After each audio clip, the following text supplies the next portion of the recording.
Welcome to this episode of Hustle and Pro. I'm your host, Kelly Walker. Today, our guest is Scott Burchett with the Frisco RoughRiders.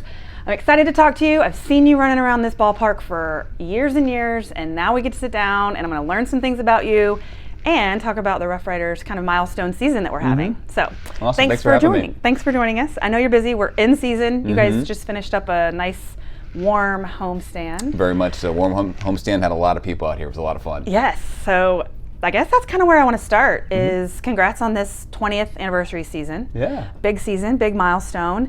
I want to hear kind of in your words, what do you think are some of the defining moments that's kind of gotten us to this ballpark and this club to this 20th season? Yeah, absolutely. Well, it's been fun to see the ballpark and the team grow up along with the whole city of Frisco. Yep.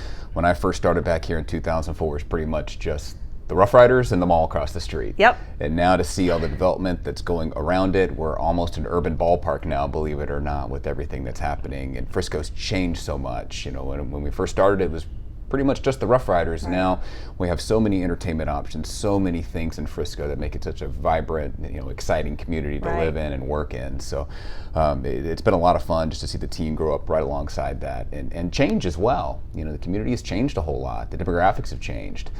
So it's been fun to change right alongside that and represent the community that we serve.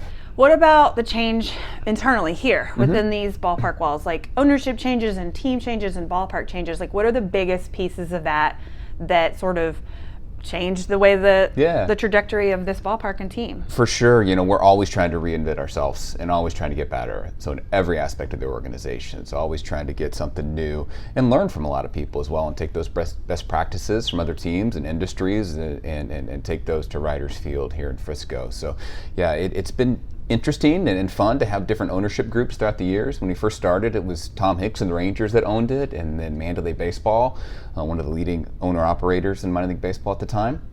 They started middle of year one, and they owned it through 2015 when Chuck Greenberg and his group took it over from them. So it's been fun to learn from different groups and different perspectives, and I think that's really nice as well, and different challenges. But like I said, we're always adding something new. We have the Lazy River that we added in the ballpark in 2016 and 2017. Okay, yeah. And those ownership changes and things, like you said, and pulling in best practices, it's needed to sort of breathe new life and new ideas in from around the country and different things going on, especially in minor league baseball. And you guys seem to kind of rise to the top of those lists over and over again, right? Yeah. With attendance numbers and just innovation and things like that in the ballpark. So tell me about some of those things. Yeah, absolutely. Like I said, always trying to get better, always trying to make sure this is the top fan experience in all of minor league baseball. So trying to add new things every single year and a different way to look at different things. I think our promotional calendar is a good barometer of that, all the fun, wacky promotions that you can do at a minor league level that you can't necessarily do at the big league level. Right. So, in a couple weeks we have Stanley from The Office coming out for Pretzel Day. We got Denham Richards from Yellowstone coming out a few days after that for Yellowstone Day. You pull in different pop culture references from all times and places and people, Yeah, pop culture references, and then also, certain nights for certain demographics of our community as well. Like, for example, last year during the summer, we had an Indian Bazaar out here at the ballpark. It's not a non-game day event, but we had 15,000 people out here for that. And that's a community that's traditional non-baseball fans. So they loved it so much that they wanted to do a Bazaar night at a Frisco RoughRider game this past year. So that was bringing in a whole new fan base. Exactly, introducing them to baseball. Last night we had the Japan American Society out here and introducing that community to Riders Field as well. I love that. Always trying to think of new angles and new ways, in addition to your traditional things that are standards here at the ballpark. Fireworks every Friday night. We have our summer fireworks series on Sundays as well. Well, that goes back to the growth of the community. I mean, 20 years ago, you're not going to have those specific cultural events and evenings, but when the demographic and the culture changes in the community, you're matching that and inviting those people in. I love that. Okay, so you said you got here in 2004. I did. So I was going to say, I feel like you've been a part of the RoughRiders almost this entire 20-year run. So you got here in 2004.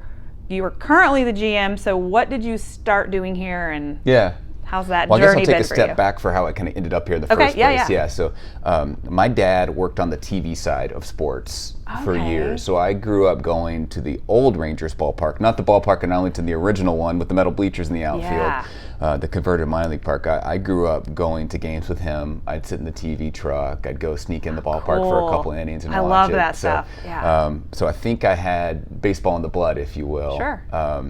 And from there, I knew I wanted to get in sports. I didn't know what I wanted to do. I just was a sports fanatic and wanted to be involved in sports in some capacity. So I went to school down at Baylor, and then I started working for MLB.com when that first launched, the website.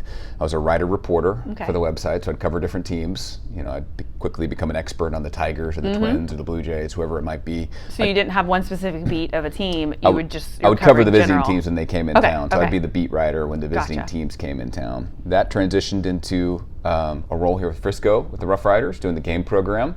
That was pre-smartphones, or maybe the early beginnings of smartphones. So the game program was a much bigger deal back then. The physical copy of it, you needed it. You needed it to know what the stats and the scores and the standings and all that stuff. Sure.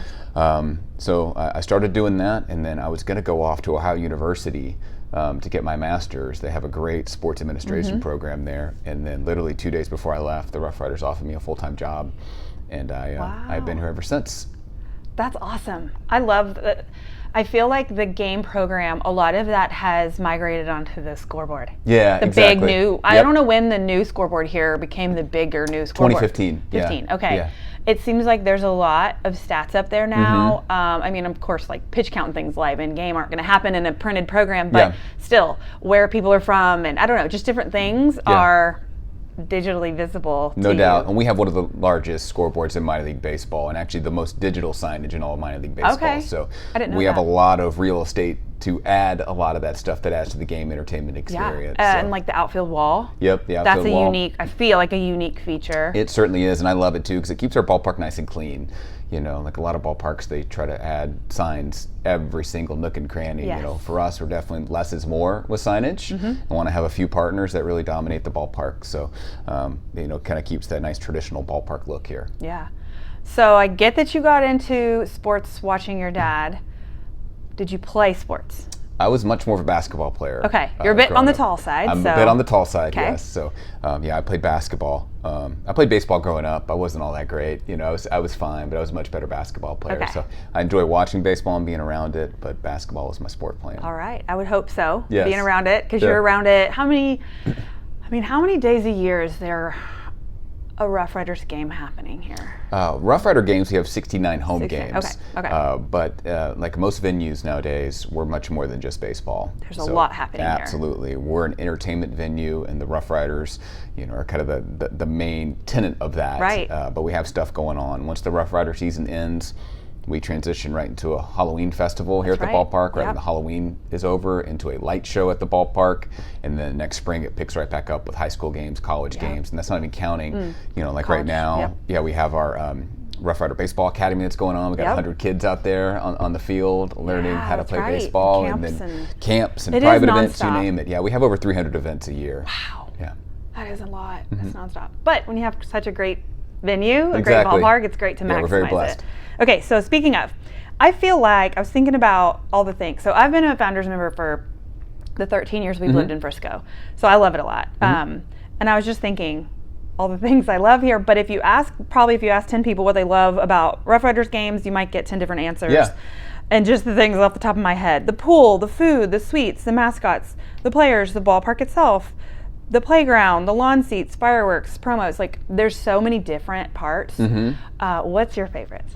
Oh, good question. Well, first of all, I think you nailed it on the head with that, and I think that's what makes the Rough Riders in minor league baseball so special, is we really are all things to all people. Yeah. You can be 4, 44, 84, it doesn't matter. You can have a great experience here at the Rough Riders depending on what your interests Yeah, are. like have it your way, right? Exactly. Like if you need to be up in the air condition, you figure out how to stay upstairs longer. Or if you need to let your kiddo be on the playground a while, you go over there. Or the saloon. Like there's so Exactly. many, the pool, there's so many pieces of the ballpark that you can find your comfort zone. I think that's And it's unique great and cool. baseball out there. I mean, it's world-class baseball.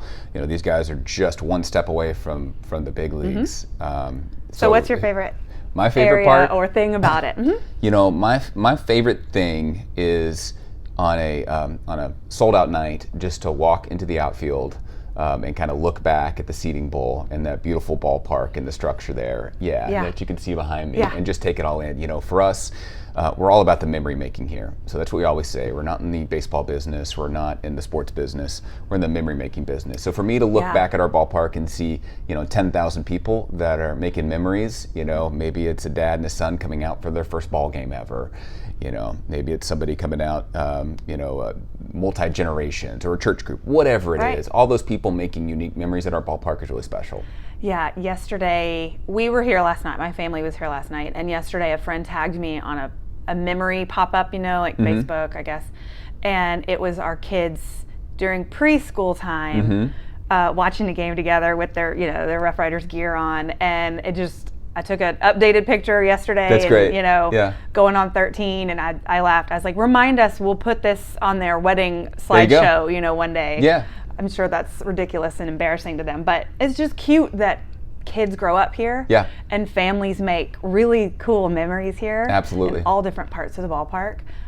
So those are all the things I love also. Well, I've been here so long, and now it's weird, but now you start seeing those kids that you mentioned starting to bring their kids out to the ballpark. Yeah. So starting to get those multi-generations of memories and experiences. And then there. people like me who have older teenagers that work here now. Yeah, exactly. Another friend posted this was the 17th year of going to the Springfield Riders matchup game, and now my son works here. That's right? great. And so it's like it's so cool to watch that generational, passing down Absolutely. the love of not just baseball but like this ballpark. And you mentioned one thing that I think is notable, that your kind of product isn't really as much as the baseball as it is the experience, because being a development league, the goal is to push these guys up and out. Yeah. You can't get married to the players as much. Yeah. I mean, we still do, the fans that are here a lot, but it's more of what's left when they move up, right? Correct. Like, what else do you want to come here for and watch and find a new player or whatever it is. But I do think that's a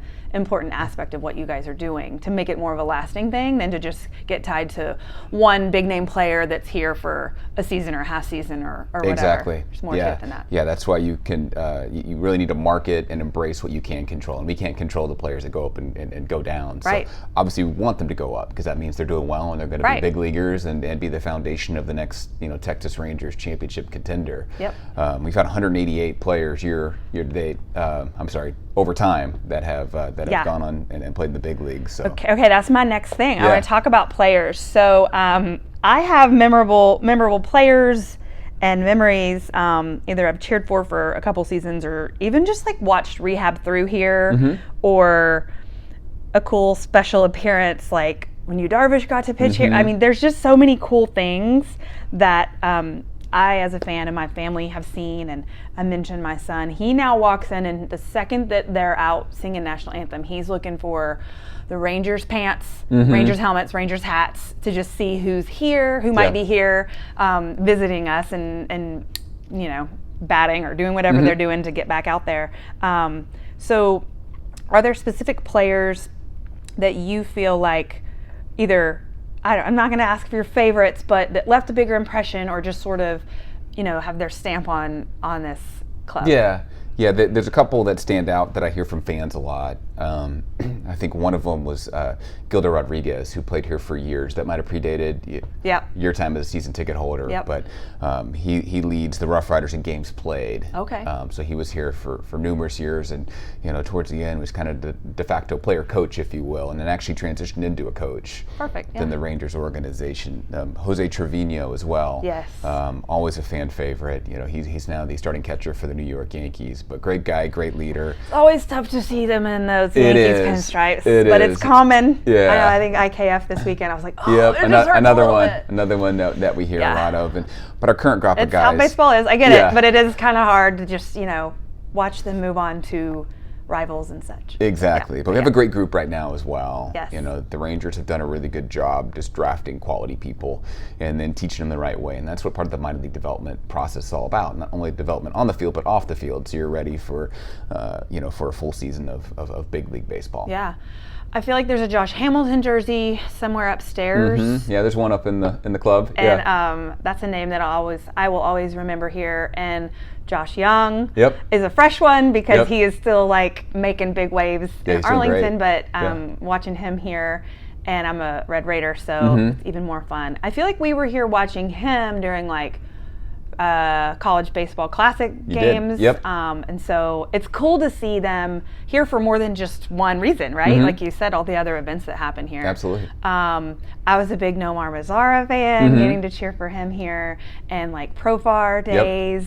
Those are kind of my wheelhouse of times of players that I remember. But then, like, I guess going back to the old school players, like original Kinsler, right? So are those sort of some of the first big name staple guys? Like, yeah, I think our first Elvis? one that our fans latched onto was Lance Nix. Okay. He was a big Ranger prospect Yeah. when the RoughRiders started back in 2003, and then Kinsler was part of the group in 2004 that won the Texas League Championship, which was our first one. Of course, he won it last year as well. That was our second one. Yep. But yeah, those were two of the early ones. But we've had tons that have come through here that have done success at the next level, including the core of those Rangers pennant-winning teams. In 2010 and 2011. Yep. 2010 and 2011. Yep. I remember those years. That's when our kiddo started coming here because he was born in 2010. And so little bitty baby onesie age. Do you bring your family here? Yeah, they're here a lot. Okay. Yeah, Dad's busy a lot during the summer here, so a lot of the Sure. family time is here at the ballpark. Yes. Are they already baseball fans? My boy is a big baseball fan. Okay. Yeah, I have twins. I have 10-year-old twins. They're boy-girl twins, Oh, wow. and then I have a little girl that's 5. Okay. So the boy's a big baseball fan. The girls love coming out here. Not necessarily for the baseball. Yeah. They just love everything else. Yep. The sights, the sounds, the smells, Dippin' Dots, cotton Right. candy. Exactly. all I that can fun relate to stuff. that because my daughter doesn't have the love of baseball like the rest of our family, and so she finds other things to keep her preoccupied while she's here. Yep. Usually it's the sweets or the food or something like that. Or bringing friends is always a fun, Yes. smart thing to do for parents that have a kid that's not Absolutely. into the baseball on the field so Yeah. much. So what about where you go from here? 20 years in, I mean, do you just keep trucking on the same path? Are there more adaptations and changes that you guys know you're already working into this We're world? working. Yeah, we're always evolving and always trying to get better. And we're about halfway through our season this year, and we're already planning for next year. Okay. So just thinking through new things we could roll out, and how to tweak the ballpark, and ballpark improvements, and some capital X dollars that are going to come in. Okay. So just always trying to get better and rethink and make this once again one of the top venues in all minor league baseball. It feels like there's always some changes made on the off season that are visible. I'm sure there's a lot behind the scenes that aren't as visible to fans. Like, I don't know, I'm sure not dugouts, but like locker rooms, different things that we don't all get to see all the time. But I'm sure every off season you'll have a punch list of things. Oh yeah. that you have to keep It's up with. constantly, and that's one of the things with the 20-year-old facility as well. Especially this ballpark, while it's gorgeous and it's awesome, it is a maintenance-heavy ballpark. So, we're working really hard to keep the looks up and keep it nice and shiny. But we're always going through that punch list and making sure everything is painted, cleaned, ready to go for the next game. Because it makes a big difference. I mean, y'all have to consciously think about the fact that while there are people walking through here a lot throughout the season, there are people for their first time ever that step foot in here and notice, the nice bright white and all the different pieces of it, and so you have to keep that up. Yeah, what we try to do is treat every day like opening day. So that's our saying around here. Yeah. So we want every fan to feel like this is the most important game throughout the entire season. Yeah. So that's one of the reasons you've probably looked around and seen that we have the opening day bunting all around the ballpark. I love the bunting. Most teams have that up maybe for opening day and July 4th, but like our motto, every day is opening day. We want to have that bunting up throughout the entire year. Just sets the tone for our staff. Classic baseball Americana feel. Yep. I love it. Yeah. And on the white wood background. So, random questions to finish up. How many broken glass panels do you guys roughly have to replace a year? Great question. It's, we lose 1 or 2 per homestand, so it's probably 25 to 35 glass panels a year, and that's special glass, as you might imagine. Sure. It's I mean, we see it. You hear the thump, and then you can see it sort of spider. Yeah. It's obviously special. You're not going to have it pouring down on fans as they walk below it. It's basically like windshield glass. It's like a car windshield, so Okay. it's laminated just for that exact purpose, so it won't splinter and fall. Keep it contained. Yep. So 25-ish, you say? Yeah, 25 to 35, Okay, probably I've always depending on the year. wondered. And then, do you have an idea of how many baseballs you guys go through? Oh, that's a good question. I don't off the top of my head. Because it's obviously a lot. It's a ton. But yes. I mean, it's like constant, right? Yeah. And I know some get returned and some don't, but it's unique to the nature of baseball fans to keep a ball, right? And so a lot of them are just gone when they get hit foul. Like, they're gone from you guys. Oh, yeah, so, absolutely. And you see it at the end of every inning. You know, they toss them in the crowds. You know, the baseballs have a shelf life for how many, pitches they'll be in and scuffs and all that. So, but that's all part of the memory making process. Oh, for sure. People that come home with a game used ball, I mean, they'll have that forever. Oh, it's a big deal. And when I see an older fan get a ball and pass it along to a little guy or girl who's nearby, who's been trying or has their glove, and that's what it's all about. I know, and they hand it off. I love it.